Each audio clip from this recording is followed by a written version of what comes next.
హే మధు, అప్పుడే లేచావా? కాఫీ తాగుతావా? వేడిగా ఉంది. వద్దు.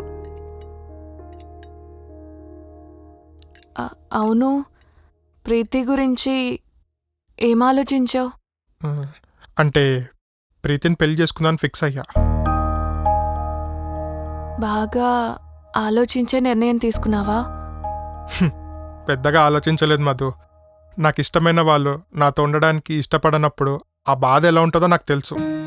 అలాంటి బాధ నా వల్ల ప్రీతికి కలగకూడదంతే. అంతకు మించి పెద్దగా ఆలోచించలేదు. మన విడాకుల తర్వాత ఎలాగో మా అమ్మ ఊరుకోదు, నాకు ఇంకో పెళ్లి చేయాలనుకుంటుంది. అదేదో నన్ను ఇష్టపడిన ప్రీతిని చేసుకుంటే బెటర్ కదా.